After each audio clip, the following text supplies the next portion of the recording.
Papa Dudut. Ang pagbuo ng pamilya ay isang desisyon ng dalawang individual na may kakayahang magtaguyod nito. Hindi lang sa isip at salita kundi mas lalong sa gawa. Dahil kapag nagkaroon na kayo ng mga anak, responsibilidad ninyong mag-asawa ang mga batang dinala ninyo sa mundong ito. Bawat batang sinilang at isisilang pa lamang ay may karapatang magkaroon ng maayos na buhay. Yung malayo sa gutom at mga sakit. At dapat nag-aaral din sila imbes na maagang nagtatrabaho. Kaya nga ang pagpapamilya ay pinag-iisipan at pinaplano. May kasabihan na the more the merrier, o sa Tagalog ay mas marami, mas masaya. Yun yata ang isinabuhay ng mga magulang ko kaya dumami kaming magkakapatid. 100 kami, Papa Dudut, pero bago ko ikwento ang aming istorya, ay magpapakilala muna ako sa inyong lahat.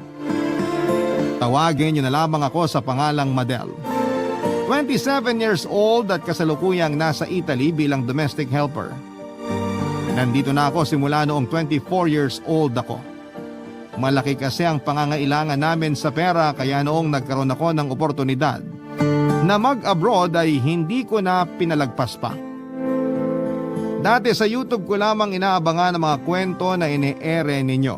Kaya laking tuwa ko noong sinimulan nyo nang mag-Facebook Live Lunes hanggang Biyernes. Tubong-Tondo, Manila kami at mahirap lang ang buhay namin noong araw. Pasalamat na lamang ako dahil kahit papaano ay nagbunga ang pagsasakripisyo ko rito sa ibang bansa. Hindi pa kami mayaman, pero hindi naman kami nagugutom. Pero aminado ako na ang dami kong tampo sa pamilya ko, lalong-lalo na sa mga magulang ko. Dahil ako ang kailangang bumuhay sa kanila kasi wala silang kakayahan na buhayin kaming magkakapatid. Hindi naman sa pagiging walang utang na loob na anak pero kung nag-family planning sana sila noong araw, ay hindi nila kami hinayaang umabot ng 100. Lahat sana kami ay nakakapag-aral at mas maayos ang kinabukasan. Sisimulan ko po ang kwento noong 11 pa lamang kaming magkakapatid, Papa Dudut.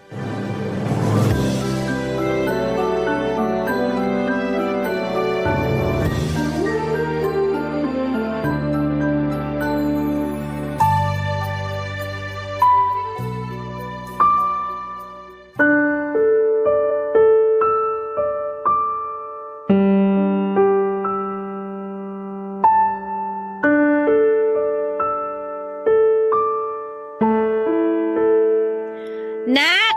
May kanin pa ba sa kaldero? Po? Kung may kanin pa ba, kahit bahaw lang, nagugutom kasi ako eh. Simot na po kaldero nung tanghalian. Kulang pa nga kasi bitin daw kanin sabi nung iba kong kapatid. Kahit totoong walang natira? Nasaan ba yung kaldero? Patingin nga ako. Hinugasan ko na nga po yung kaldero eh. Wala na po kahit tutong. Walang yan namang buhay to, oo. Ang sisiba naman ninyo. Nay naman, bakit kayo ganyan magsalita? Kakakain lang natin tapos nagugutom na naman kayo. Ano bang pakialam mo? Makokontrol ko ba tong gutom ko? Hindi po. Sorry po. May magagawa ba yung sorry mo? May ibsan ba niyan yung gutom ko? Magsasaing na lang po ko para makakain kayo. Wag na! Ayoko na kumain ng kanin. Sabi niyo po nagugutom kayo. Ano ba talaga? Oo nga, pero ayoko na nga ng kanin. Hamburger na ang gusto ko ngayon. Hamburger? Eh, saan naman po tayo kukuha nun? Wala ka bang barya dyan? Po? Wala po, Nay. Kahit 25 lang, bili mo ako dyan sa kanto. Bigla kasi ako naglaway sa hamburger ngayon eh. Abanuhan mo na muna. Wala nga po kong pera, Nay. Kahit kailan naman talaga, napakawalang kwenta mo. Alam mo ba kung gaano kahirap magbuntis tapos hindi mo nakakain yung mga gusto mong kainin? Ha? Buntis po kayo? Oh, bakit nagulat ka? Kasi ngayon ko lang po nalaman na buntis kayo, Nay. Hindi ko lang yata nabanggit sa'yo pero oo, buntis ako. Kaya sana maawa ka sa akin, anak. Hirap na akong pigilan yung gutom ko. Ang hirap-hirap na nga po ng buhay natin tapos nakuha niyo pang mag-anak uli ni tatay. Anong sabi mo? Bakit ganyan ka magsalita sa nanay mo, Madel? Alam ko naman pong nanay ko kayo, pero bakit ganyan kayo? Anong bakit ganyan kayo pinagsasasabi mo? Kasalanan bang mabuntis ulit ako? Sisihin mo yung tatay mong mahilig! Alam na po ni tatay na buntis kayo? Oo! Sinabi ko na sa kanya nung nakaraan. Kala ko nasabi ko na sa'yo, hindi pa pala. Ano pong sinabi ni tatay? Di wala. Sabi niya tanggapin na lang daw kasi biyaya naman daw tong bata. Pangsang dosena raw, swerteng numero. Ngayon pa lang naaawa na ako sa magiging kapatid ko. Bakit ba ganyan ka, Kanega? Di ka ba masaya na may bago kayong kapatid? Aba, sa edad kong ito na 46, may asim pa ang nanay mo. Ewan ko sa inyo ni tatay, nay. Para kayong hindi na nadala sa buhay natin. Talagang nakuha niyo pang magbuntis wala na nga kayong halos maipakain sa aming magkakapatid. Anong sinabi mo? Naturingan ka nag-aaral pero bastos yung bibig mo. Sinasabi ko lang po yung totoo kasi hindi na kayo natuto. Alam mo kung susumbatan mo lang ako, mabuti pa lumayas ka na sa harapan ko. Ako na lang ang maghahanap ng pambili ko ng hamburger. Napakadamot mo. Ay, pintik na buhay to, oo. Gusto ko lang naman kumain ng hamburger eh. Pangatlo ko sa magkakapatid at 20 anyos lamang ako ng mga panahon na ipagbuntis ni Nanay Merly ang pangsang dosena kong kapatid. Kinasal ang mga magulang ko sa Huwes taong 1994. Buko juice vendor ang tatay Pedring namin at kasambahay naman si Nanay noong nagkakilala sila. Noong nagsama na sila sa isang bubong pagkatapos ng kasal ay umalis si Nanay sa pinagtatrabahuhan niya dahil naging masela ng pagbubuntis niya sa kuya namin. Ligtas namang naipanganak ni Nanay ang aming panganay. Pero 4 na buwan pa lamang ang nakakalipas ay nabuntis na naman siya sa ate ko. Simula noon ay halos taon-taon na siyang nagbubuntis at nanganganak. At umabot na nga kami sa 7 noong 8 taong gulang pa lamang ako. Natigil lamang ang pagbubuntis ni Nanay noong bumalik siya sa pangangatulong taong 2003. At pinaalaga kami sa lola namin na kapitbahay lang din namin ng mga panahong yon, Papa Dudut. Mabilis talagang mabuntis si Nanay at kahit na sinusubukan na nilang umattend ni tatay ng family planning program ng barangay, ay hindi pa rin noon napigilan ng pagdadalang tao niya. Aminado naman sila na mainit talaga sila sa kama at yon ang dahilan. Kaya dumami kaming magkakapatid. 5 taon ding nangatulong si Nanay bago siya nag-resign nang pinagbuntis niya ang pang-8 naming kapatid. Simula noon ay nagumpisa na namang madagdagan ng mga kapatid ko hanggang sa umabot na kami ng 11. At noon ngang 20 anyos na ako may pahabol pa na pang 12 anak ang mga magulang namin. Sobrang sakit sa kalooban kasi parang baliwala lang sa kanila na mahirap lamang kami tapos ay nakuha pa talaga nilang magdagdag ng mga anak. Alam ko naman po, Papa Dudut, na biyaya ang mga baby at mahal na mahal ko ang mga kapatid ko. Pero nakakapagod mag-alaga ng bata habang nag-aaral, Papa Dudut. Labis na paghihirap ang naranasan namin ng dahil doon.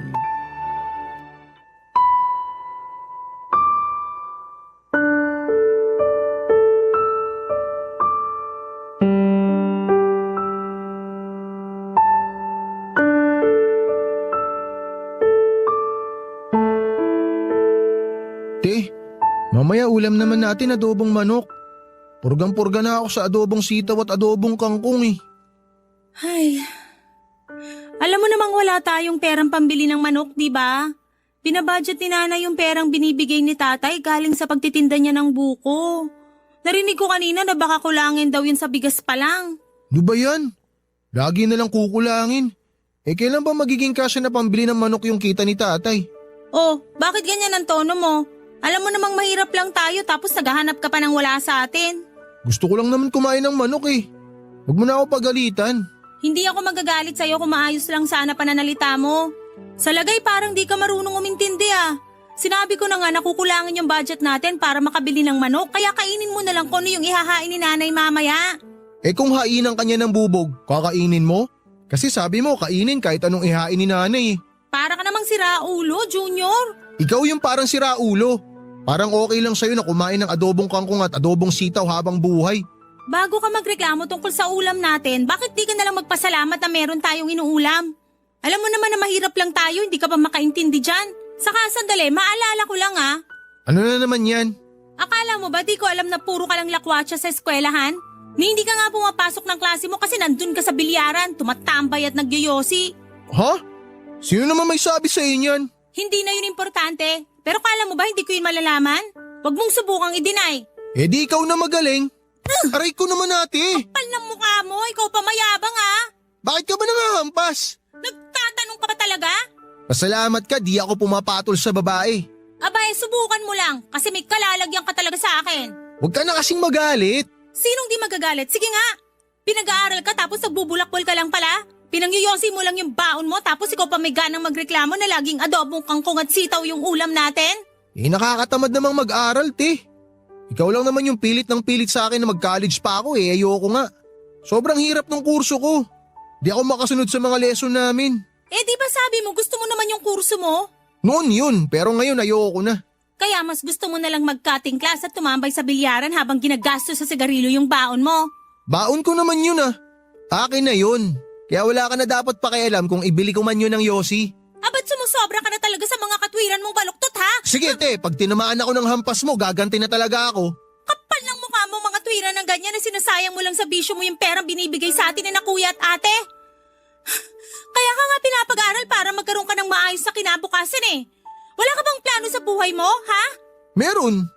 Pero di na nga kasama dun yung makapagtapos ako ng pag-aaral. Ewan ko sa'yo. Kanina ko pa sinasabi sa'yo huwag ka na kasing magalit. Hayaan mo na lang ako te. Hahanap na lang ako ng trabaho para pag kumita ako ng pera, ako na bibili ng manok na iaadobo natin. Sana nga makahanap ka ng trabaho kasi dito sa bahay natin, hindi ka na mautusan tapos malalaman ko pa na di ka rin nag-aaral. Sakit mo naman magsalita. Makaalis na nga lang sa pesteng bahay na to.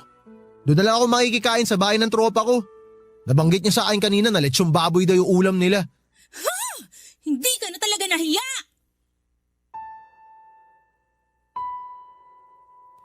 Hindi lahat ng mga kapatid ko ay nag-aaral. Iilan lamang kami dahil nga hirap sina nanay at tatay na ibigay ang pangangailangan namin, lalo na sa pangbaon sa pang-araw-araw.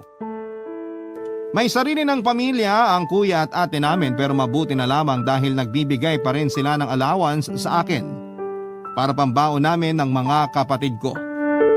Kami ni Junior ang inaasahan nila na makapagtatapos ng kolehiyo, lalo pa na nasa elementary at high school pa lamang ang iba naming nakababatang kapatid. Kaya nga ganoon na lamang ang inis ko kay Junior noong malaman kong imbes na pag-aaral ang atupagin niya, ay nakuha pa niya talagang magbulakbol papadudot. Noong sinabi ko yon sa nanay namin, pinagtawanan lamang niya ang inis ko sa ginawa ni Junior. Ang masakit doon ay sinabihan niya pa ako ng OA at kung ayaw naman daw talagang mag-aral ng kapatid ko ay mabuti pang magbanat na lamang ito ng buto. Ang totoo ay hindi yon ang unang beses na sinabi sa amin ni nanay na magtrabaho na lamang kami imbes na tapusin namin ang pag-aaral. Masyado raw kasi kaming ambisyoso dahil ang gusto kong makapagtapos kami ng kolehiyo ni Junior. Sapat na raw kasi na nakababasa kami at nakasusulat at nakapagbibilang. Pero pinilit ko pa rin mag-aral hanggang sa makakuha ako ng scholarship. Pero palagi akong sinusumbatan ng nanay ko na wala naman daw akong mararating. Wala rin namang sinasabi si tatay kapag nagsasalita ng mga masasakit sa amin si nanay papadudot. Kaya naman mas lalo lang nadagdagan ang sama ng loob ko sa mga magulang namin. Barangay Love Stories. Barangay Love Stories. Sa kabila ng lahat ay hindi ako yung klase ng tao na mapagtanim ng galit lalo na sa mga magulang namin. Iniisip ko pa rin na buti nga na hindi sila katulad ng iba na pinapalaglag o pinapaampon ng mga anak nila kasi hindi na nila kayang buhayin pa. Kahit na madalas ay salat kami sa pagkain at material na bagay, masaya ako na kumpleto kami. Gabi-gabi bago ako matulog ay lagi akong nagdarasal na sana ay magbago ang kapalaran ng buhay namin. Kasi kahit na hindi ako ang nanay ng mga kapatid ko ay nagwo-worry pa rin ako para sa kinabukasan nila pagdating ng panahon. Sila ang inspirasyon ko kaya desidido akong makapagtapos ng pag-aaral. Gusto ko rin gawin nila akong huwaran bilang ate nila na may pagpapahalaga sa edukasyon. Naniniwala kasi ako na kahit saan na makarating ako basta may pinag-aralan ako ay hindi ako malalamangan ng kahit na sino, Papa Dudut. Kaya lang ay hindi naman yata patas na ako na nga ang gumagapang sa pag-aaral ko ay hindi pa nakakatulong yung pamilyang inuuwian ko. Alam ko naman na walang perpektong pamilya pero maiiwasan sana ang away at gulo sa isang tahanan kung may pagkakaunawaan para sa isa't isa ang bawat miyembro nito. Kaso sa pamilya ko, sina nanay at tatay pa ang pasimuno ng gulo. Isang gabi ay umuwi ako sa amin galing sa school tapos ay naabutan ko yung maliliit kong kapatid na nag-iiyakan sa labas ng bahay. Habang papalapit ako sa amin, ay unti-unti kong narinig ang malakas at galit na boses ng mga magulang namin.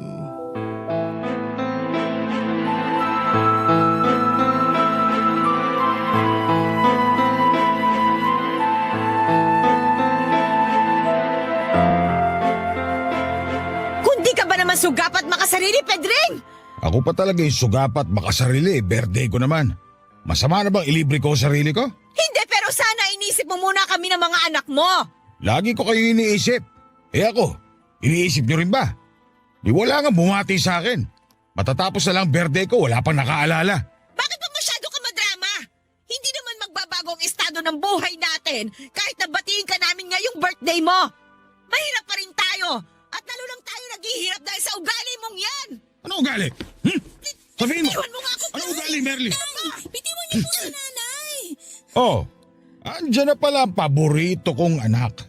Lasing po ba kayo? Hindi naman, nakainom lang. Happy-happy kami ng mga tropa ko kasi birthday ko. Yang magaling mong tatay, nakuha pa talagang gastusin sa alak yung kakarampot niyang kita sa pagtitinda ng buko. Kaya wala tayo ngayong masaing at maiulam. Tingnan mo, kanina pa umiiyak doon sa labas sa mga kapatid mo dahil sa gutom. Umiiyak po sila kasi natatakot sila sa boses niyo ni tatay, nay. Sinasabi mo bang kasalanan pa namin? Hindi po ba? Kayo tong kanina pa sigaw ng sigaw ni tatay. Natatakot po tuloy yung mga kapatid ko. Ito yatang anak mo may amats eh. Tay, kayo po yung may amats, hindi ako. Naiintindihan ko naman po na gusto niyo mag-celebrate ng birthday niyo, pero sana nagtira kayo ng pambili ng bigas at ulam. Kung may inabot lang kayo kay nanay, hindi sana niya kayo inaaway. Kahit na may abot ako dyan sa nanay mo, aawayin niya pa rin ako. Paano kita hindi aawayin? Binibilang mo yung mga binibigay mo. Alam mo ba kung magkano? Ha? Para sabihin ko sa'yo, kulang na kulang yon kaya palagi na lang tayong kinakapos. Ang sabihin mo, hindi ka lang marunong mag-budget. Marunong ako. Ikaw ang maliit yung kinikita. Tay, nay, tumigil na nga po kayo. Huwag na kayong magsisihan. Kanino ba dapat isisi yung kahirapan nating ito kung hindi dyan sa tatay mo? Huwag ka nga magmalinis. May kasalanan ka rin kasi asawa kita. Ginamit mo pa talaga pagiging mag-asawa natin para idamay ako sa pagkukulang mo bilang padre de pamilya? Siyempre, ano nga yung kapitbahay natin ni damay ko? Sabi ko na nga ba, may relasyon kayo ng kapitbahay natin eh! Si Raulo. Sinabing tumigil na nga po kayo eh. Yan kasi tatay mo! Nay, pwede ba? Kung hindi mabuti ang sasabihin nyo, huwag nyo nalang sabihin. Hindi kasi nakakatulong, lalo lang kayo nag-aaway ni tatay eh. Saka ang lakas din po ng loob nyo magsisihan pareho naman kayong may kasalanan kung bakit tayo mahirap at lalong naghihirap. Ano sinabi mo, Madel? Kung hindi sana kami maraming magkakapatid, di sana mas nabigyan nyo kami ng maayos at magandang kinabukasan. Pero di nyo na po naisip yung magiging kinabukasan namin kasi anak lang kayo ng anak. O tapos, buntis na naman si nanay. Madadagdagan na naman kami, tay. Nay, pwede ba? Wag nyo na nga pong awayin ng awayin si tatay, lalo na buntis kayo. Mamaya mapano pa kayo tapos mapapagastos na naman tayo, wala na nga tayong kapera-pera. Kung gusto niyo po na wag na tayong lalong maghirap, wag niyo na kaming dagdagan. Isipin niyo naman po kami kahit minsan lang kasi nakakapagod na po kayo maging magulang. Naiintindihan ko si tatay sa sentimiento niya. Pero mali naman na inuubos niya ang perang pangkain namin sa alak at bisyo niya, Papa Dudut. Kaya tuloy hindi mapigilang magalit at magwala ni nanay. Pero kung tutuusin ay kasalanan naman nila kung bakit kami naghihikahos. Kasi nga hindi sila nagseseryoso sa buhay at pagpa-family planning. Kaya eto, kaming mga anak nila ang apektado sa problema nila. Kahit mahal ko naman si nanay at tatay ay may punto pa rin na nahihirapan akong intindihin sila, lalo na ang mga magulang namin. May mga pagkakataon kasi na kung makapag-demand sila sa amin ng mga anak nila ng maayos at maginhawang buhay ay wagas. Ano bang magagawa ng mga maliliit kong kapatid? Ano bang magagawa ko? Hindi lang kami isang beses nakaranas na magutom dahil laging kulang ang kinikita ni tatay sa pagtitinda ng buko juice. Tapos hindi pa sila marunong mag-budget ni nanay ng pera kaya lalo kaming naghihirap. Kung tutuusin ay may ilan sa mga kapatid kong lalaki ang nagbabanat na rin ng buto sa pamamagitan ng pangangalakal at pagbebenta ng mga scraps sa junk shop para may pandagdag kaming pambili ng pagkain. Tumutulong din ang kuya at ate namin pero limitado lamang yon dahil may mga sarili na silang pamilya na binubuhay. Tapos may isang beses pa na nagkaroon kami ng malalang away ni nanay dahil hindi na sa kanya ibinibigay ni na kuya at ate ang allowance namin kaya galit na galit siya, Papa Dudut.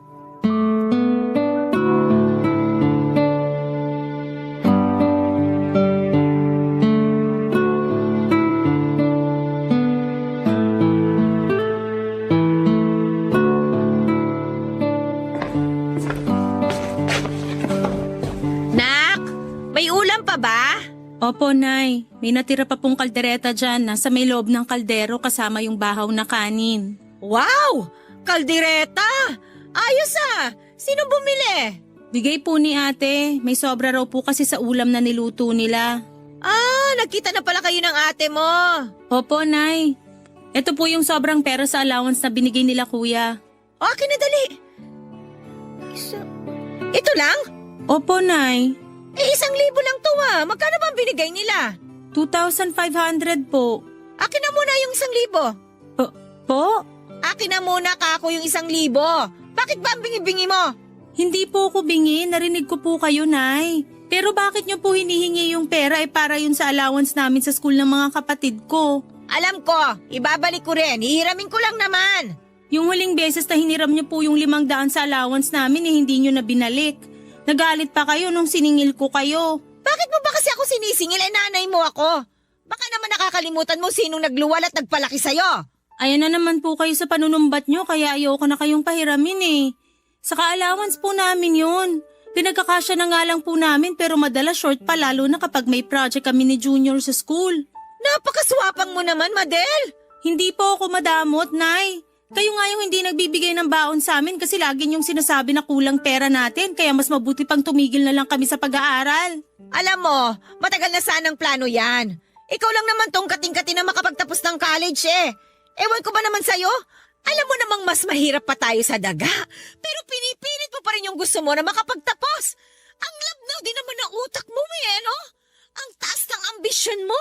Hindi ka na lang makontento na nakakabasa ka at nakakapagsulat. Mataas po talaga pangarap ko. Pero di naman yun para sa sarili ko lang. Kasi kasama po kayo doon ni tatay at ang mga kapatid ko, Nay. Ah, basta. Isara mo na yung bunganga mo.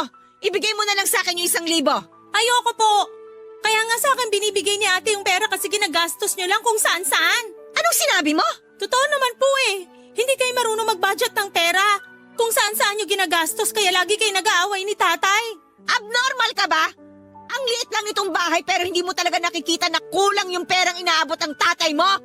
At saka, ang kapal naman ang mukha mong sabihan ako na hindi ako marunong mag-budget. Bastos ka talaga ano, wala ka talaga modo. May modo po ako, Nay. Nire-respeto ko kayo ni tatay pero minsan nakakapagod kayo. Ako yung pagod na sa pamilyang ito. Sige, kung ayaw mong ibigay yung 1,000, abay di wag mong ibigay. Sayong-sayo na. Isigang mo para ulamin ninyo ng mga kapatid mo. Ayoko na rin kumain. Magpapakagutom na lang ako hanggang mamatay ako. Nay, bakit niyo po tinapon yung pagkain? Ayoko naman talaga ng kaldereta ng ate mo. Mukhang matabang, tsaka mukhang mabaho yung karne. Wala na nga po tayong pagkain tapos sinayang niyo pa. Kainin mo kung nanghihinayang ka. Mga buwisit kayo sa buhay ko. Natuloy ang pamilya, pero nuknukan ang kunat.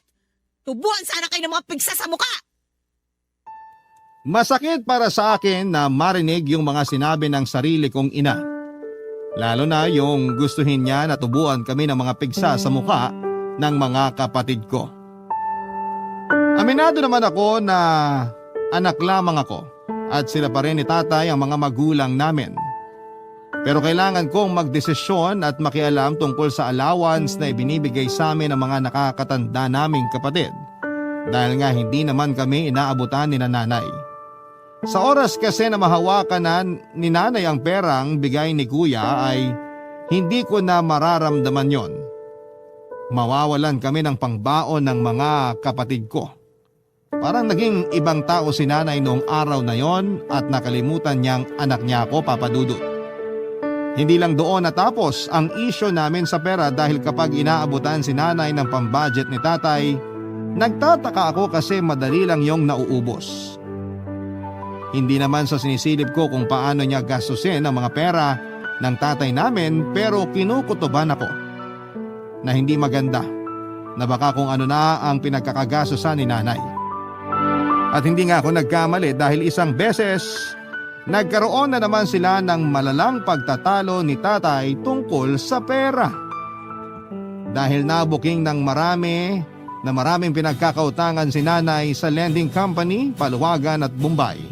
Dahil na rin sa kakasugal niya. Barangay Love Stories. Barangay Love Stories.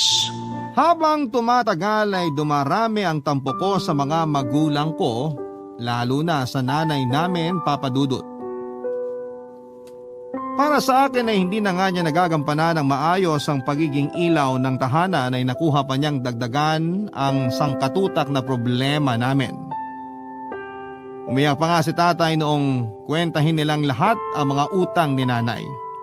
Umabot din kasi ng 30 milyon at para sa amin ay napakalaki noon, lalo na't wala namang permanente at maayos na kabuhayan ng pamilya namin. Gulat na gulat kami at hindi makapaniwala na pinatalo lamang ni nanay sa sugal ang lahat ng perang yon. Bagaman kita ko naman sa mata niya ang labis na pagsisisi, ay wala na ring magagawa ang pag-iyak niya, Papa Dudut. Kaya naman doon ako nag-decide na maghanap ng trabaho habang nag-aaral. At kahit na alam ko na may hirapan akong pagsabayin ang dalawang yon, lalo na sa demanding ang kurso ko ay tinatagang ko na lamang ang loob ko at ginawang motibasyon ang kahirapan ng pamilya namin para magpatuloy. Maswerte naman kasi ako na nakapasok ako sa isang fast food chain bilang service crew at nung kumikita na ako ng pera, ay ginamit ko yon para may pambili kami ng pagkain. Kami naman ni tatay ang magkatulong sa pagbabayad ng utang ni nanay kahit paunti-unti.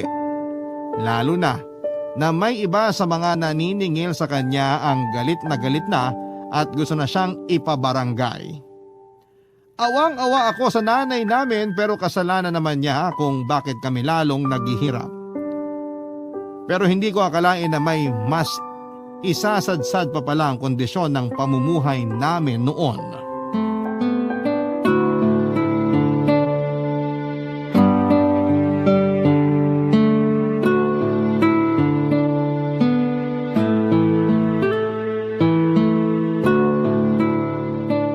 Ate Madel, halika muna. Dito tayo kina nanay at tatay. May sasabihin sana ako pero i-promise nyo muna na hindi kayo magagalit.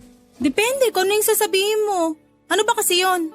Teka lang bumubuelo pa ako Madaling-madali ka naman. Tumigil ka nga sa kakaganyan mo, Madel. Lalo tuloy natatakot yung kapatid mo eh. Hoy, Junior, magpakalalaki ka nga. Ano ba yung sasabihin mo? Ay,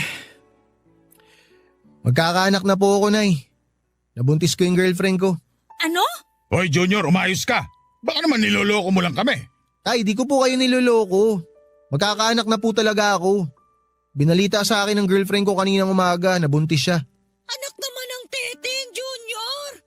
Ang hirap na ng buhay tapos nambuntis ka pa.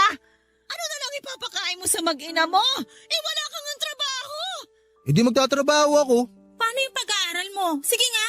Titigil na ako sa pag-aaral. Ikaw lang naman kasi yung pilit ng pilit sa akin na magtapos ako eh. Ano naman trabaho papasukin mo wala ka namang alam. Grabe naman kayo magsalita, Tay. Parang ang banu-banu ko naman. Kinausap na po ako ng kuya ng girlfriend ko. Sabi niya ipapasok niya daw ako dun sa construction na pinapasukan niya. Tapos may girlfriend ka pala na hindi man lang namin alam. Sigurado ka bang kaya mo yung pagko-construction? Opo, Tay. Kakayanin ko po para sa mag-ina ko. Aba, dapat lang. Kasi kahit mahirap at mabigat yung trabaho doon, hindi pwede napagod ka lang iaayawan mo na. Kailangan kayanin mo. Panindigan mo yan. Naiintindihan mo? Opo, Tay. Pambihira. Ganun na lang po ba yon, Tay? Ano ba pinagsasabi mo, Madel? Parang wala lang sa inyo ni nanay na nakabuntis si Junior at titigil na sa pag-aaral ah. Kasi kung umasta kayo parang ayos lang sa inyo yung ginawa niya. Ano bang gusto mong gawin namin? Eh nandyan na yan. Magkakaanak na yung kapatid mo. Gusto mo bang hindi niya panagutan yung bata? Ganun ba? Hindi naman po sa ganun, pero… Pero ano? Alam mo, nak, magkaiba kayo ng kapalaran ng kapatid mo. Baka sa pagkakaroon talaga siya ng pamilya ng maaga. Tapos ikaw, sa pagtatapos ng pag-aaral. Hayaan mo na lang. Kaya iniisip ni Junior na ayos lang ginawa niya kasi kinukonsinti niyo eh. Anong malay natin ginawa niya yan kasi gusto niya talagang tumigil sa pag-aaral at magpamilya na lang. Ano naman kung ganun nga, ate? Karapatan ko naman yun. Ayoko na mag-aral. Bakit kasi kailangan ko pa magtapos? Magtatrabaho lang din naman ako. Tapos di ko pa mapapakinabangan yung sweldo ko kasi kailangan kong tumulong na buhayin tong pamilya natin. Nakakasawa na yung ganito, yung laging kulang yung pagkain natin kasi nga ang dami nating naghahati. Madalas nga wala pa tayo makain kasi mahirap lang tayo. Ayokong dumating yung araw na antanda ko na pero tumutulong pa rin ako sa pamilya natin tulad ni na ate at kuya. Eh kung ganyan ka mag-isip, mabuti pa lumayas ka na rito. Talaga? Lalayas ako, Nay.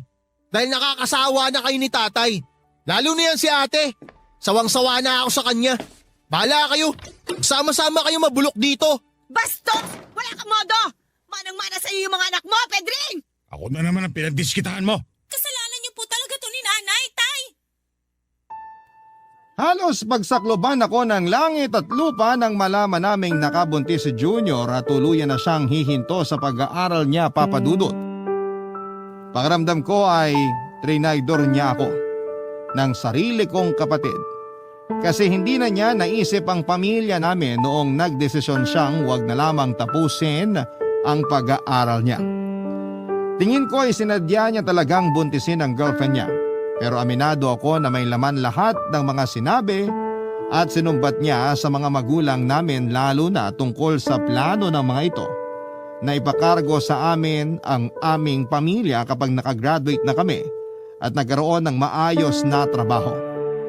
Pati sa akin ay galit din si Junior dahil pinipilit ko raw siya na mag-aral kahit na ayaw naman niya talaga. Akala ko kasi ay gusto niya. Akala ko ay pangarap niyang makapagtapos. Kaya lagi kong sinasabi sa kanya na ayusin niya ang pag-aaral niya. Pero mukhang nagkamali ako. Sa kabilang banda ay hindi naman yon masama pero hindi ko pa rin maiwasang malungkot at magkaroon ng hinanakit sa kanya. Lalo pa't pakiramdam ko ay iniwan niya ako sa ere. Bale lumalabas, ako na lamang ang mag-isang magtataguyod sa pamilya namin kasi ako yung desididong makapagtapos ng pag-aaral. Hindi ko na alam ang gagawin ko. Gabi-gabi akong umiiyak at paulit-ulit na nagtatanong sa Diyos kung bakit kailangan ko pang isilang sa ganong klase ng pamilya. Sana sa ibang pamilya na lamang o kaya sana hindi na lamang ako pinanganak. Pero alam ko na sa huli walang magagawa ang pagmumukmuk ko ng matagal. Kaya nga kahit mabigat sa dibdib ay bumangon pa rin ako sa higaan para magtrabaho at pumasok sa eskwelahan. Pero papadudot may isang beses na sa sobrang bigat na talaga sa dibdib ko ay umiyak na ako sa mga magulang ko.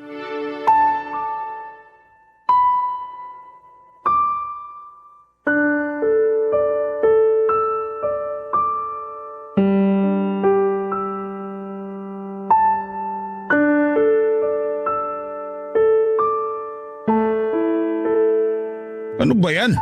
Adobong kangkong na naman ang ulam? Kapon ganito na rin ulam natin ah. Eh yan lang ang kinaya nung perang ibinigay mo eh. Kaya bakit ka nagreklamo? Umay na kasi ako. Eh di laki-lakihan mo yung binibigay mo para naman may paghain kita ng fried chicken. Yun palang hana pero yung perang inuuwi kakarampot. Huwag mo na akong pagalitan ha. Pagod ako sa trabaho, Merly. Ikaw nagsimula eh. Akala mo sa akin papatalo ako sa'yo? Hoy, baka nakakalimutan mong kailangan ko na ulit magpa-check up. Baka hindi na tumitibok ang puso nitong anak mo sa sinapupunan ko. Hindi pa nga sapat yung ipon ko. Pwede bang sa susunod na buwan na lang? Ano? Yan din ang sinabi mo nung nakaraang buwan na. Pumila ka na lang doon sa center. Baka may libreng check-up. Hirap sa'yo, arte-arte mo. Gusto mo pa talaga doon sa mahal. Abay malamang. Ang tagal kaya ng pila sa center tapos minsan wala pang doktor. Nakakapagod magpabalik-balik. Masakit na tong likod ko at balakang ko. Palibasa kasi hindi ka yung nagbubuntis eh. Ay nako, manahimik ka na nga lang dyan. Gusto kong kumain ng tahimik. Kung gusto mo pala ng tahimik, abay di doon ka sa sementeryo. Hayop naman yung bunganga mo, Merly. Hindi mo ba matikom yan? Musta lang kita eh. Ang tigas sa mukha mong babae ka ha.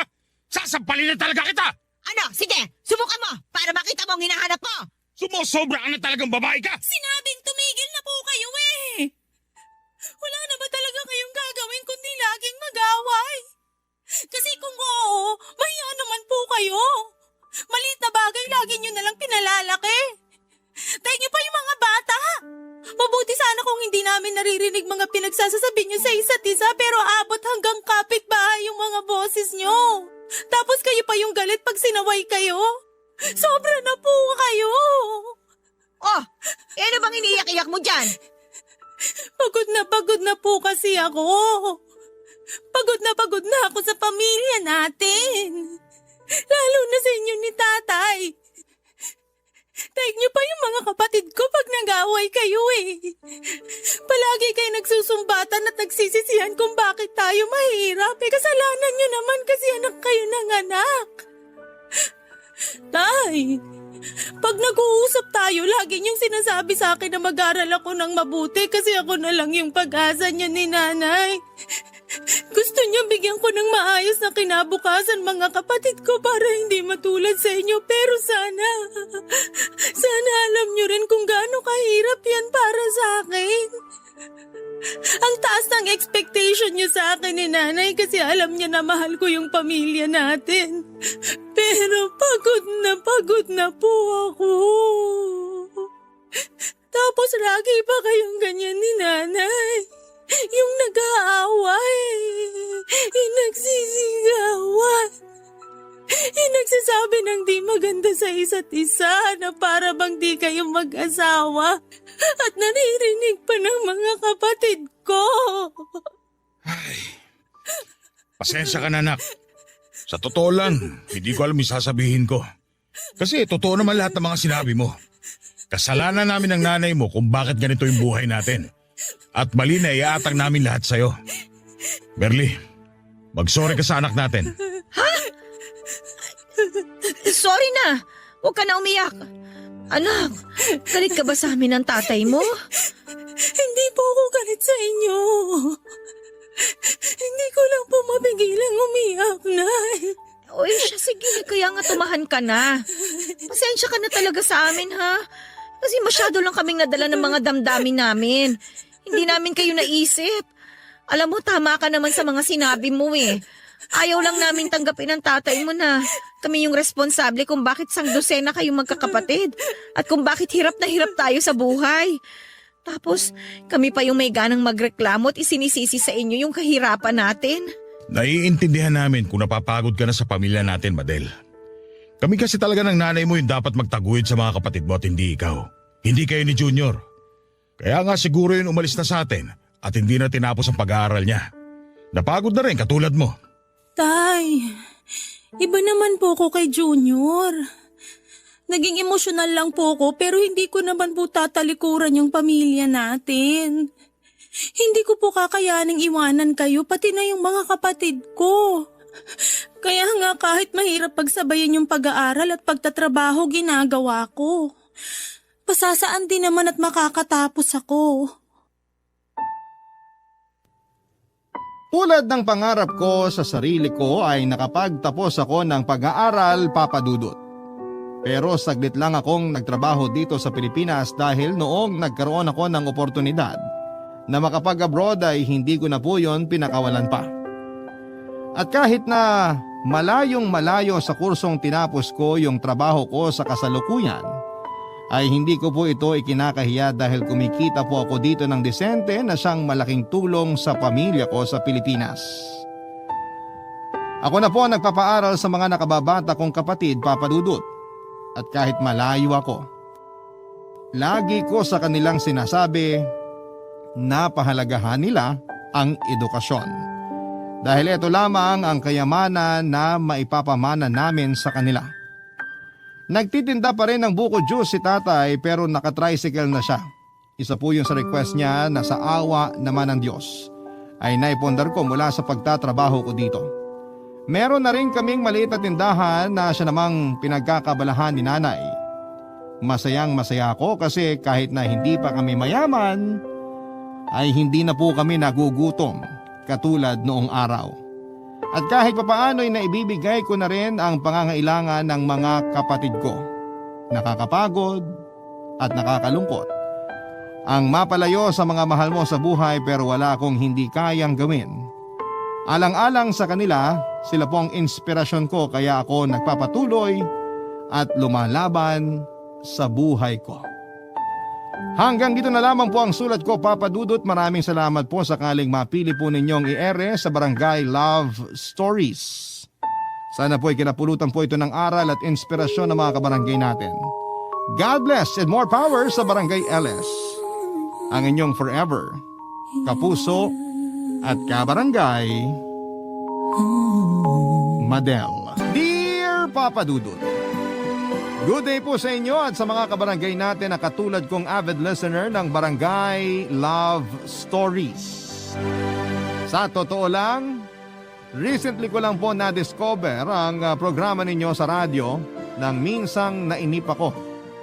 Eksakto 12:00 ng tanghali. Tapos ay naisipan kong buksan ang radyo para magpatugtog pero narinig ko kagad ang boses ni Papa Dudut habang nagbabasa ng sulat ng kabarangay natin. At doon na nga ako nainganyo na makinig at tapusin ang kwento ng araw na yon.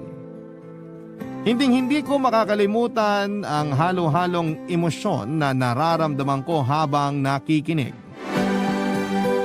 Nandun yung gigil, tuwa, lungkot at pakikisimpatya sa pinagdaraanan ng letter sender.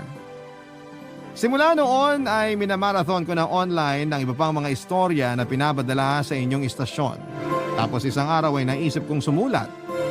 Nang makita ko ang email address ninyo kung saan ay pwede ako magpadala ng aking kwento, Papa Dudut. Pero bago ko ilahad ng kwento ng buhay ko ay itago nyo na lamang po ako sa pangalang Alona. 31 years old, taga Cubao at may 2 anak. Dati po ako nagtatrabaho sa isang private company under finance department.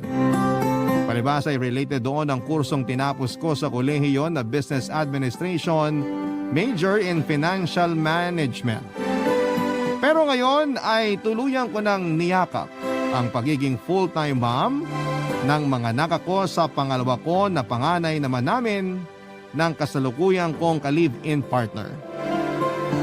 Pero bago kami magkakilala ay meron na akong 5-year-old son sa unang lalaking minahal ko na nakit at nang iwan lang sa akin ang ex kong yon. At kahit ang tiyahing kong si Auntie Marie ay abot langit pa rin ang gigil sa kanya, Papa Dudut.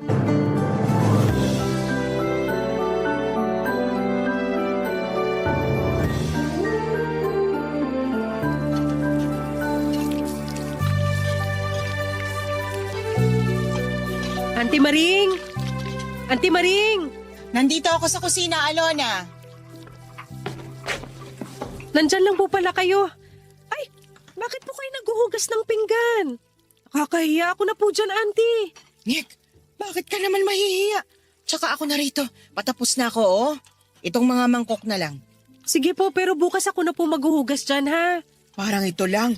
Kayang-kaya ko na to. Tsaka galing ka pang trabaho, alam kong pagod ka. Kaya pagkatapos mong kumain, dapat nagpapahinga ka na kasama yung anak mo. Opo, pero ayos lang naman kasi maliit na bagay lang po yung paghuhugas ng pinggan kumpara sa pag-aalaga nyo sa anak ko. Bukod pa yun sa patuloy na pagtulong at pagsuporta nyo sa akin. Syempre, tsahin mo ko. Pero, para na rin kitang anak, kaya nga susuportahan at tutulungan kita. Sa katunayan, mas paborito pa kita kaysa sa mga anak ko. Auntie naman, O bakit? Nagsasabi lang naman ako ng totoo baka po marinig ng mga anak nyo kung ano pa yung isipin nila. Hayaan mo silang marinig para malaman nila na hindi ako natutuwa sa kanila kasi bastos sila at palasagot sa akin. Buti ka pa. Kahit hindi ka nanggaling sa sinapupunan ko, ginagalang mo ko't nirerespeto. Para ko na po kayong nanay. Kayo na po nagpalaki sa akin kaya sino ko para bastusin kayo? Salamat, Alona. Ay, tapos na ako maghugas. Halika. Upo muna tayo dun sa may sofa. Sige po.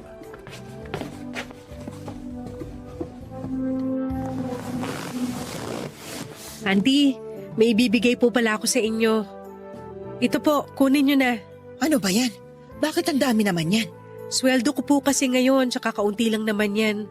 Para lang may pambayad kayo sa kuryente at pang-grocery na mga kailangan natin sa bahay. Oo nga, pero may pera naman kami ng uncle mo. Sa'yo na yan, itabi mo na yan. Sige na po, kunin nyo na. Nakakahiya kasi nakikita na kami rito ng anak ko tapos hindi kami mag-aambag. Nag-aambag kayo, tinatanggihan ko lang kasi hindi naman kailangan. Tsaka na lang, pag na-short kami. Sige, pero yung perang yan kinita mo, kaya itabi mo at gastusin nyo ng anak mo. Sure po kayo, auntie? Oo naman, itabi mo na yan. Thank you po. Pandagdag ko na lang sa savings ng anak ko. Pero kung magbagong isip nyo, pwede ko naman ibigay sa inyo. Ang kulit, ang kulit. Mahala ka talaga sa nanay mo, no? Ganyan din siya nung mga bata pa kami. Ayan, bigla ako na lang tuloy na miss yung bunso naming yon. Kasi siya yung star ng pamilya, yung maingay, magulo, yung malakas tumawa pero malambing at mahilig yumakap. Kaya nga nung nawala siya kasama ng papa mo, nalungkot talaga ako ng gusto. Ako na kasi yung nagpalaki doon. Kita ko nga po sa mga picture nyo ng bata kayo na sobrang close nyo. Sayang, maaga silang nawala ni tatay. Hanggang ngayon, napapaisip pa rin po ako kung anong buhay ang meron ako sakaling hindi sila maagang namatay. Ay, hindi ko rin alam. Pero sigurado akong proud ang mga magulang mo sa'yo kasi kinaya mo. Nakagraduate ka, may magandang trabaho, at higit sa lahat, may cute na anak. Utang na loob ko po sa inyo lahat ng magagandang bagay sa buhay ko, auntie. Kasi kung hindi nyo ako kinupkop at pinag-aral ni uncle, baka sa kangkungan ako pulutin. Nakikitaan ka kasi namin ng potensyal kaya hindi kami nagkamali na pag-aralin ka. At kahit nung nabuntis ka't nagkaanak, pinatunayan mo sa amin na hindi yun hadlang para magsikap ka sa buhay. Kaya lang, sa sobrang sipag mo naman, lagi ka nagkakasakit. Ingatan mo naman ang sarili mo. Alalahanin mong maliit pa yung anak mo. Opo, salamat sa paalala. Minsan lang talaga nakakalimutan ko kasi subsob ako sa trabaho. Wag kang masyadong subsob sa trabaho. Mag-love life ka rin.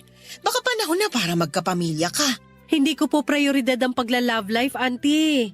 Masaya na ako na kami lang dalawa ng anak ko. Ang akin lang naman, hindi ka na bumabata. Ikonsidera mo pa rin ang pagpapamilya kasi masarap pa rin yung may katuwang.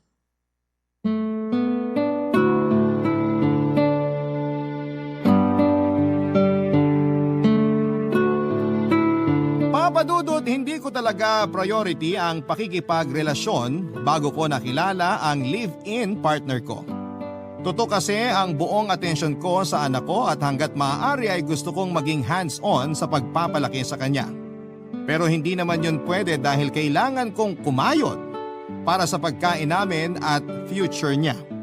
Mabuti na lang dahil nandyan ang Auntie Maring ko na tinuring ko na ring parang tunay na ina.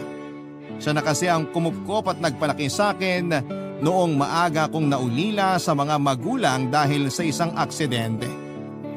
Hindi ko na lamang babanggitin ang tungkol doon pero nasa edad 7 ako nang sabay mawala sa akin sina nanay at tatay. Tapos, solong anak pa ako. Una akong tumira sa lola ko pero noong namatay siya pagkalipas ng 3 taon ay si Auntie Maring na ang kumuha sa akin. Nang mga panahong yon ay meron siyang asawang seaman at halos kay dad ko ang pangalawa niyang anak. May part or may 4 na anak ang tiyahin ko na masasabi kong parang mga kapatid ko na rin. Pero syempre, hindi rin naman naging magaan ang pagtira ko sa kanila dahil halatang halata na ako ang paborito ng mama nila. Simula noon ay pinagselosa na nila ako at binubuli. Pero napagtiisan ko yon nang hindi nagsasabi sa auntie ko. Ayoko kasi na mag-away-away sila dahil lamang sa akin, Papa Dudut. Fast forward. Nang nabuntis at iniwan ng dati kong karelasyon ay sobrang devastated ako. By the way, nakabukod na ako noon at may sariling trabaho dahil 24 na ako, pero pinatira ulit ako ni Auntie Maring sa kanila para raw maasikaso niya ako at maalagaan pagpanganak ko. Siyempre tutol at nagalit yung ibang anak niya, pero sa huli wala rin naman silang nagawa, Papa Dudut. Noong nanganak ako sa panganay ko ay naging sentro siya ng kaligayahan sa bahay nila Auntie. Yun ang dahilan kung bakit nag-asawa agad ng ibang pinsan ko para magka-baby. Pero ewan ko ba? Pero paborito talaga ng tiyahin ko at ng asawa niya na umuwi na rin sa Pilipinas yung anak ko. Sila din ang nagtulak sa akin na bumalik sa pagtatrabaho habang inaalagaan nila ang anak ko, Papa Dudut. Malaki ang utang na loob at pasasalamat ko sa kanila dahil patuloy nila akong tinutulungan at sinusuportahan. Kaya naman nangako ako sa sarili ko na magsisika para sa anak ko, pero hindi ko naman alam na biglang kakatok ang pag-ibig sa puso ko nang dumating sa aking buhay si Winston, Papa Dudut. Maglilimang taon na ako sa pinapasukan kong private company nang dumating si Winston. Mas matanda siya sa akin ng 2 taon at pang third company na niya yon. Graphic artist ang posisyon niya at nakasalubong ko siya sa hallway ng araw ng interview namin. Aaminin kong na love at first sight ako sa kanya kasi ang gwapo niya. Moreno, maganda ang panga, mapungay ang mga mata at kulot ang kanyang buhok.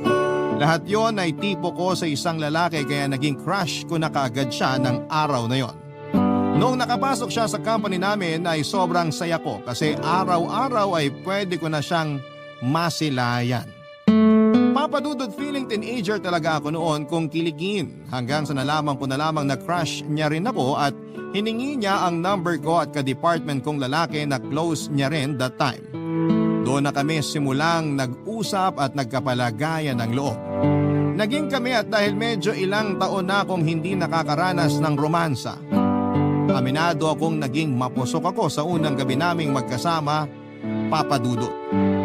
Pagkalipas ng 1 buwan, nangyari ang hindi dapat mangyari sa amin.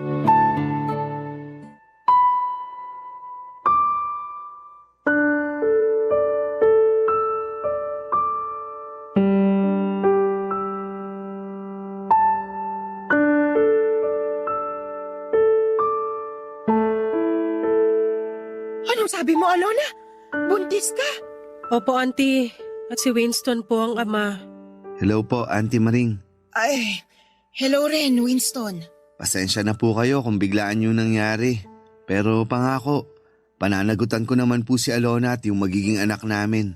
Biglaan talaga kasi nakukwento ka pa lang sa akin ni Alona na manliligaw niya tapos biglang ayan, nabuntis mo na agad yung pamangkin ko. At tama lang naman na panagutan mo siya pati yung dinadala niya kung ayaw mo tamaan ka sa akin. Auntie, wag niyo naman pong takutin si Winston. Okay lang naman kasi naiintindihan ko si Auntie. Mabuti na yung nagkakaintindihan tayo. Baka naman may gusto kang sabihin sa akin, Alona. Akala ko ba, manliligaw mo pa lang to? Pasensya na po pero hindi ko po pala nabanggit na sinagot ko na po si Winston. Kaya kami na po. Boyfriend mo na? Opo. Ay, grabe, nakakatampo. Akala ko pa naman ako yung unang makakaalam kapag nagka-boyfriend ka na ulit. Wag na po kayo magtampo. Kayo pa rin naman po yung unang nakaalam. Kahit na. Hindi mo pa rin sinabi sa akin agad. Sinabi mo na lang ngayon kung kailan may laman na pala yung tiyan mo. Pasensya na po ulit kayo. Wag po sana kayo magalit sa akin. Hindi naman ako nagagalit sa'yo. Nasa tamang edad ka na para magkaanak ulit. Ang akin lang, sana nasa tamang lalaki ka na rin mapunta. Hindi katulad nung tatay ng panganay mo. Pinapangako ko po na aalagaan at mamahalin ko po si Alona at ang magiging anak namin, Auntie. Kaya wag na po kayo mag-alala sa kanya. Siya lang at yung magiging anak ninyo? Paano yung apo ko? Yung panganay ni Alona? Tanggap po ni Winston ang anak ko kaya wala po kayong dapat ikabahala. Malapit po siya sa mga bata. Sa totoo lang siya ang paboritong tito ng mga pamangkin niya. Mabuti kung ganon. Ayoko lang naman na maetsapwera yung apo ko kapag pinanganak na yung baby nyo. Wala po mangyayaring ganun. Wala po ako magiging paborito. O siya, paano na yung magiging setup nyo niyan? Yun nga po yung dahilan kaya kinausap namin kayo. Napagkasunduan po kasi namin ni Winston na lumipat at tumira sa bahay nila pansamantala. Hanggang makaipon lang kami ng pera para makabukod. Ano ka mo? Aalis kayo rito sa bahay? Iiwan nyo na kami? Dadalaw naman po kami rito, Auntie. Dadalasan namin para magkita pa rin tayo palagi. Wala naman akong magagawa kung yan yung desisyon nyo. Basta dapat safe kayo ng apo ko doon sa bago nyong titirhan. Sino kasama nyo sa bahay nyo, Winston? Yung mama ko lang po at siya rin yung may gusto na tumira sa amin si Alona. Nakilala mo na ba yung nanay ni Winston? Sa video call pa lang po.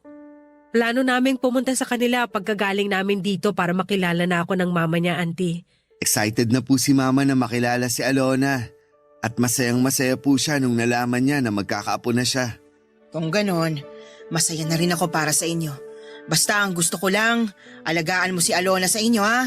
Kasi parang anak ko na yan, ako nagpalaki dyan. Sa oras lang talaga na malaman ko na pinaiyak mo siya doon, babawiin ko sila sa'yo. Hindi po mangyayari yun. Kasi mahal na mahal ko po si Alona, Auntie. Ganyan lang talaga, Auntie ko. Overprotective sa akin. Kaya nga mahal na mahal ko yan eh. Kahit wala na akong nanay, pinaramdam niya sa akin ang aruga ng isang tunay na ina. Siyempre, dapat alagaan at mahalin ka rin doon ni Winston. O siya, tama na muna tong usapan na to. Nagluto ako ng ginataang tulingan doon. Sabi mo, paborito yun ni Winston, di ba? Na-excite kasi ako nung sinabi mong bibisita siya. Nagulat lang talaga ako nung nalaman kong buntis ka na. Ang pupusok talaga ng mga kabataan. Hindi na po kami mga bata. Nasa 30 anyos na po kami, Auntie. Basta. Para sa akin, bata pa rin yung 30. Tara na nga. Kumain na tayo.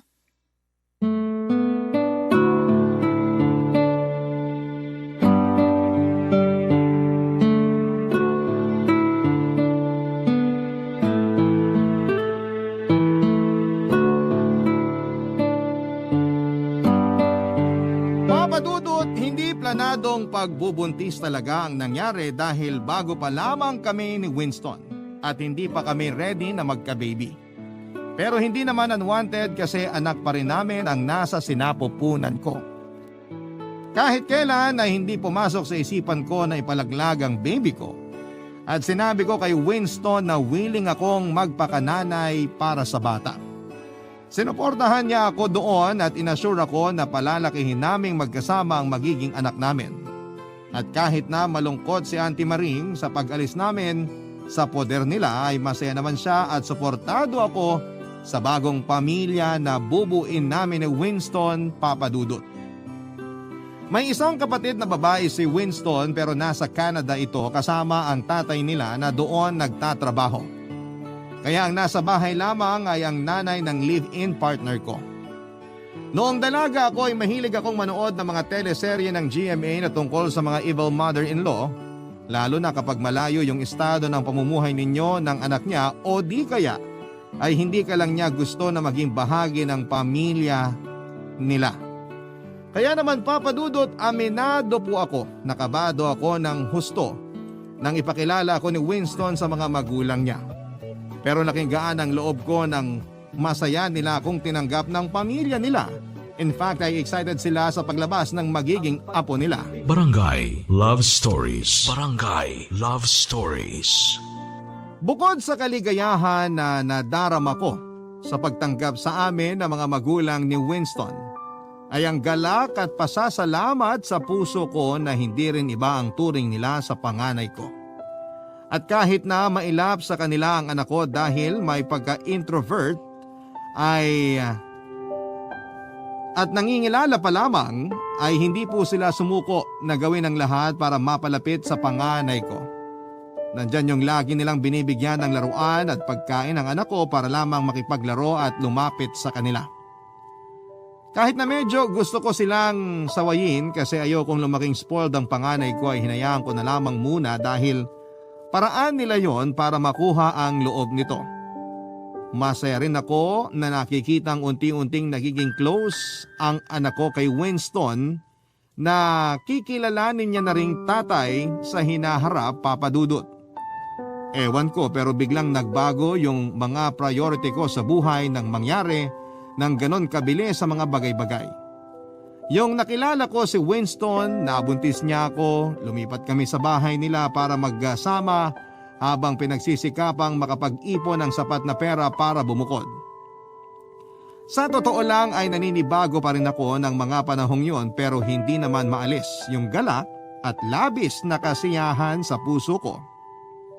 Dahil sa wakas ay nakatagpo na ako ng lalaki na makakasama kong bumuo ng pamilya namin.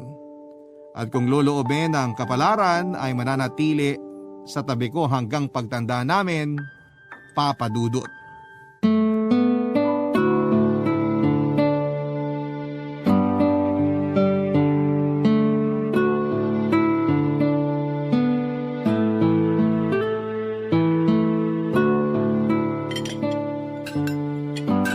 Grabe, ang sarap po nitong pork steak nyo, Ma. The best! Aba syempre, diyan ko nabihag ang puso ng tatay nitong si Winston eh.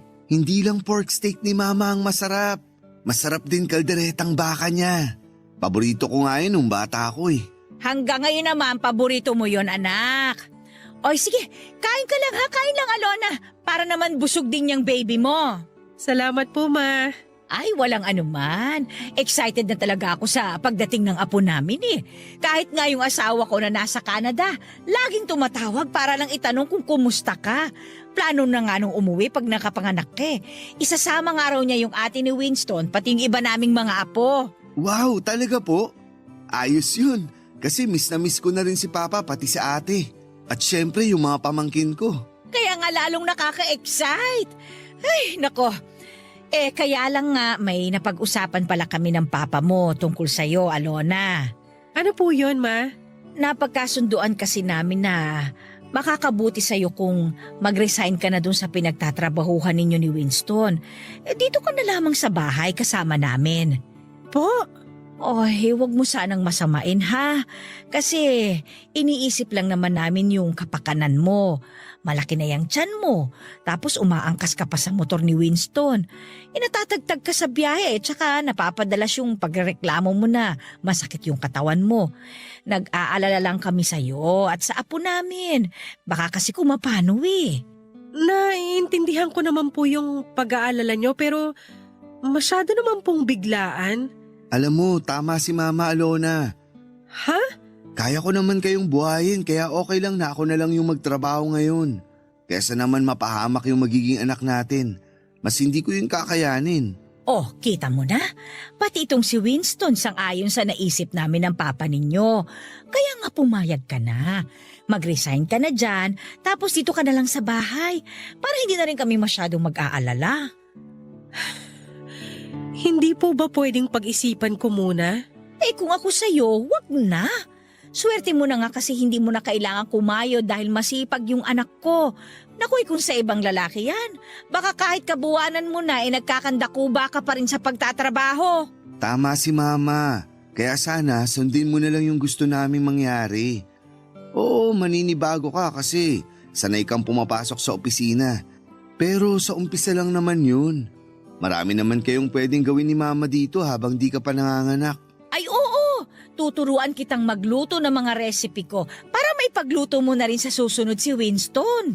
Magandang ideya nga yun, Ma. Turuan niyo rin pong gumawa ng dessert si Alona. Yung paborito namin ni Papa. Since uuwi siya rito pag naipanganak na yung baby namin. Ano ka ba? Kasama yan sa listahan ng mga recipe na ipapamana ko kay Alona. O ano, excited ka na bang magluto? Opo, excited na rin naman po ako. Excited daw. Pero bakit nakasimangot ka? Ma, normal lang yun. Kasi malungkot pa si Alona dahil aalis na siya sa trabaho namin. Pero sigurado, mag-e-enjoy rin siya rito sa bahay kasama mo. Makakapag-banding din kayo ng panganay mo. Ayaw mo ba yun? Gusto po. Kaya nga dito ka na lang. Sama-sama tayo rito at hayaan mo na yung mga lalaking yan ang magsipagbanat ng buto. Alam kong concerned lang sila sa kapakanan ko at sa baby namin ni Winston pero malungkot talaga ako sa naging desisyon nilang pahintuin ako sa pagtatrabaho. Pero sa huli hindi na ako tumutol dahil ayaw ko namang may mangyaring masama sa baby na nasa sinapupunan ko. Kaya naman pumayag na lamang akong mag-resign. Inisip ko na lamang na kapag naging full-time mom na ako ay makakasama ko na ang panganay ko at magkakaroon kami ng bonding bago man lang ipanganak ang kapatid niya. Kapag kasi nanganak na ako ay tiyak na hindi ko na siya masyadong mapagtutuunan ng pansin at ayaw ko namang maramdaman niya na pinagpapalit ko na siya sa iba, Papa Dudut. At nung tuluyan na akong nakaalis sa pinagtatrabahuhan ko at nagstay at home mom na lamang ay doon na ako may napansin sa anak ko at sa pakikitungo sa kanya ng biyanang kong babae. May isang beses kasi na narinig kong umiiyak ang panganay ko habang natutulog ako. Yun pala ay nasa sala na siya kasama ang biyanan ko at nagagalit ito sa anak ko dahil tinapunan ito ng tubig ang bagong linis niyang carpet. Paglabas ko ng kwarto ay nanlaki ang mga mata ko nang makita kong inambahan niya ito ng palo. Kaya naman lalong lumakas ang iyak ng anak ko. Doon na ako pumagitna at kita ko ang gulat sa mga mata ng biyanan ko, Papa Dudut.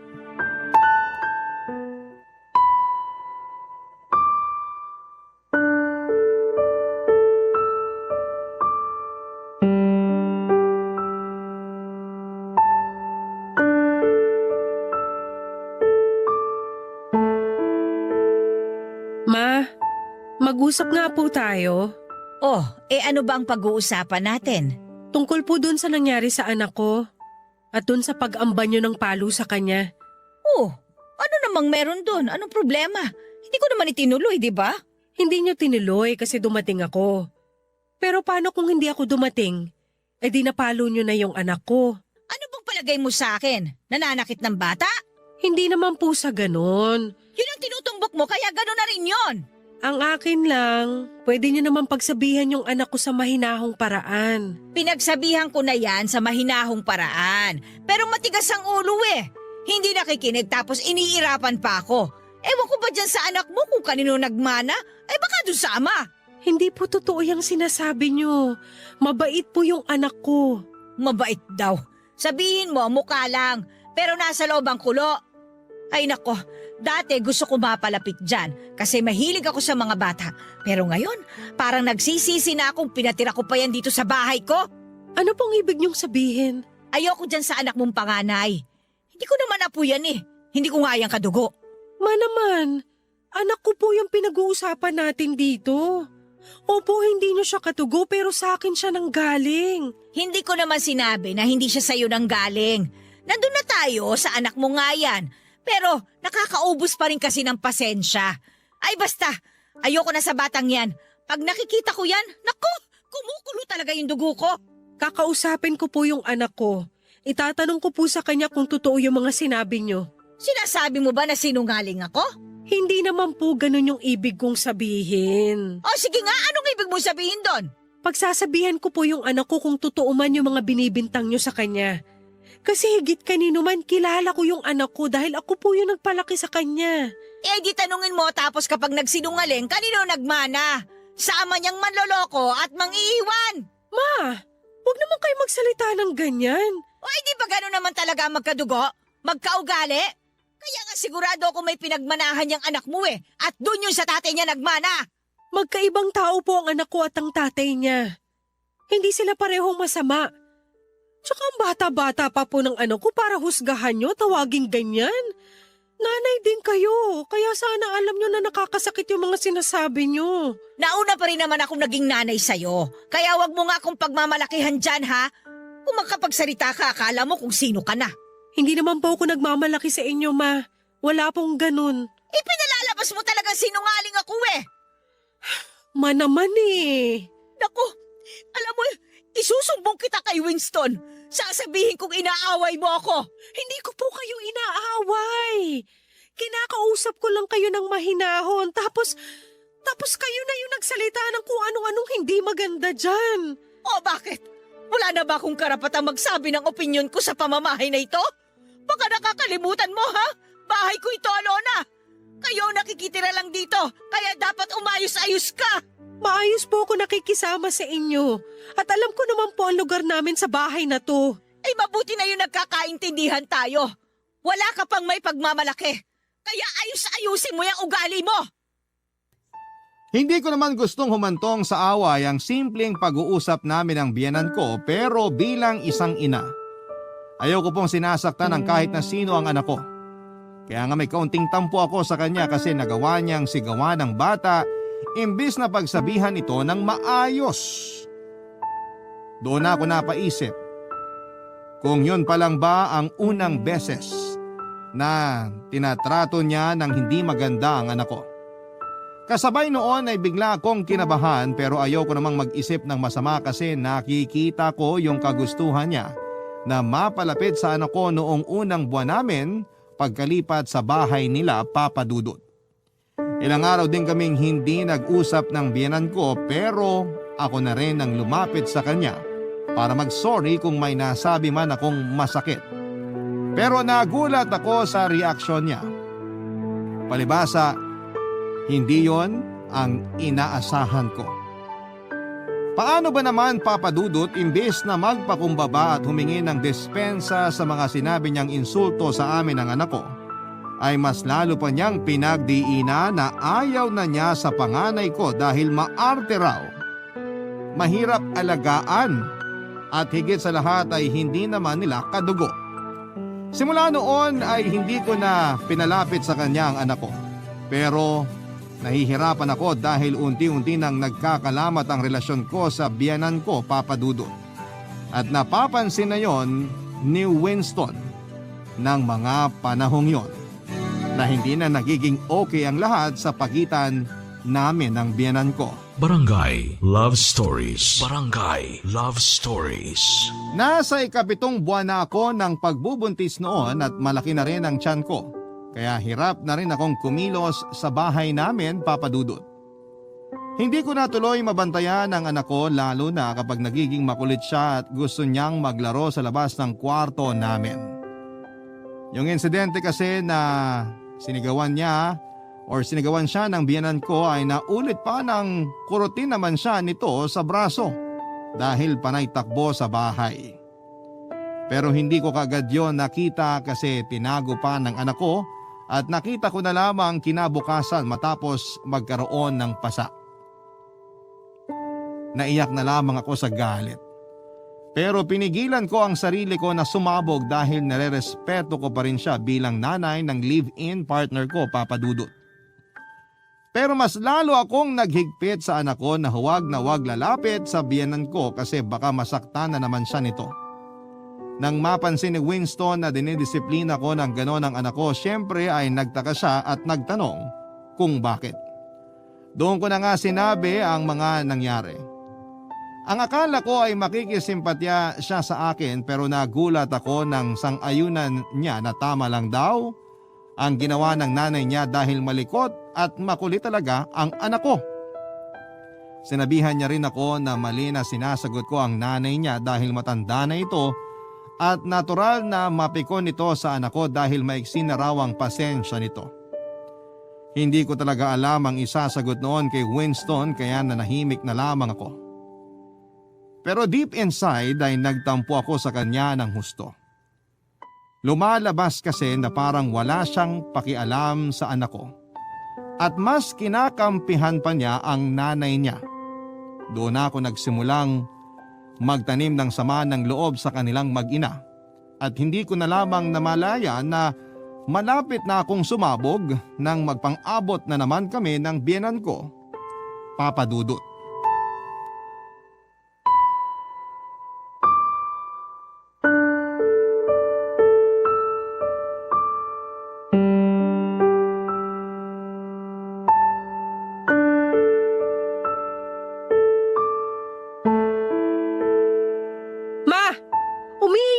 anak ko, sabi niya pinalo niyo raw siya ng walis tambu sa ulo.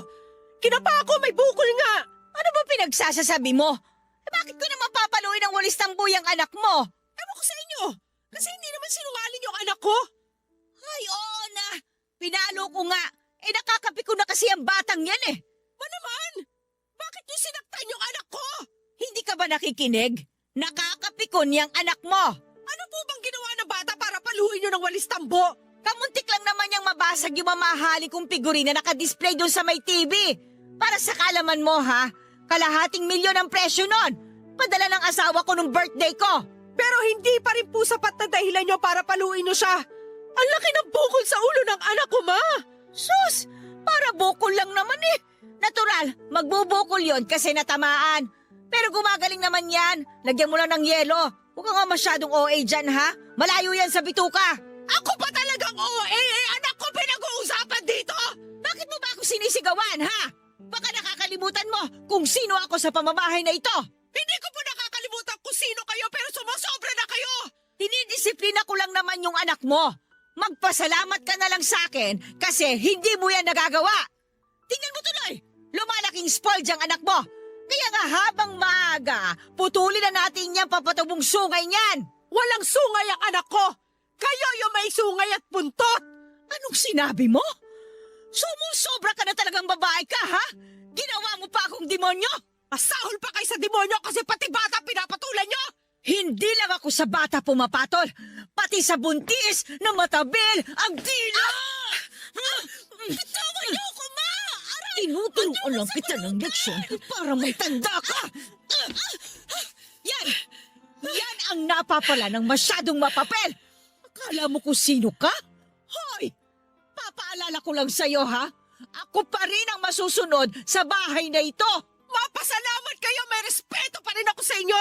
Kasi kung hindi, papatulan ko talaga kayo! May respeto ka pa talaga sa lagay na yan, ha? Kasi kung meron nga, sana hindi mo na ako kinumpronta! Alam nga namang hayaan ko nasaktan nyo lang ang anak ko! Sige nga! Sinong ina yung gugustuhin na agrabeduhin yung anak nila?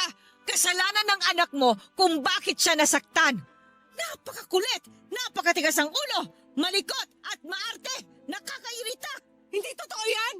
Galit lang kayo sa anak ko at ayaw nyo lang sa kanya kasi hindi nyo siya katugo. Kaya nag-iimbento kayo ng kung ano-ano bagay. Akala nyo siguro hindi ko kayo naobserbahan, no? Nakikita ko kung paano nyo tratuhin yung anak ko. Ayoko naman talaga dyan sa anak mo. Kasi sampid lang siya sa bahay na ito. Kaya nga sana, isauli mo na yan sa pinanggalingan niya. Pinagsasasabi nyo, sa akin lang yung anak ko. Ah, ganon? O siya, sige. Halika rito at tuturuan ulit kita ng leksyon! Bitawan niyo ako, Yan, tingnan natin ha, kung hindi ka pa matutulungar sa pamamahay na ito!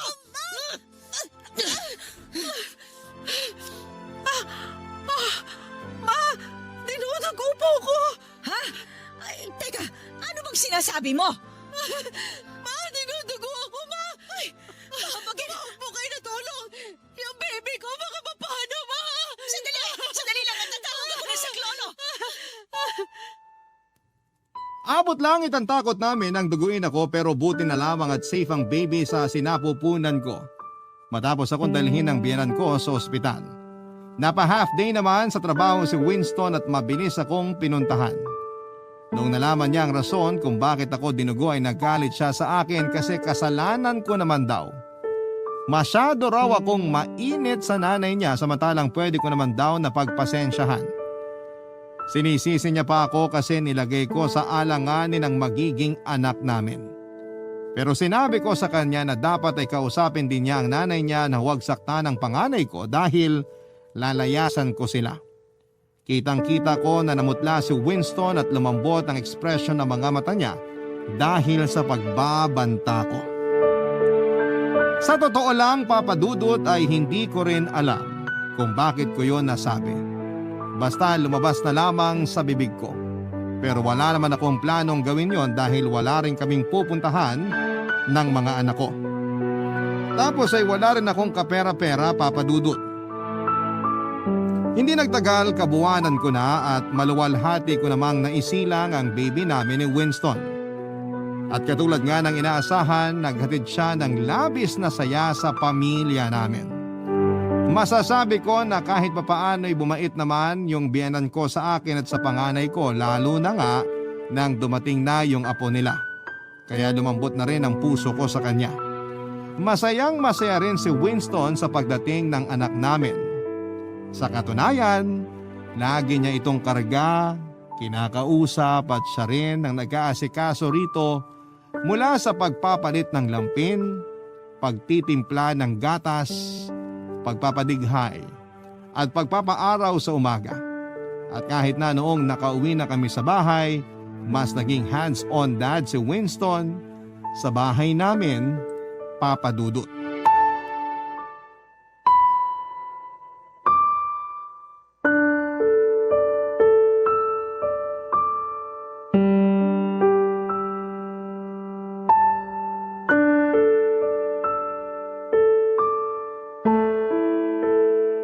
Winston, bakit naman umiyak yung panganay ko?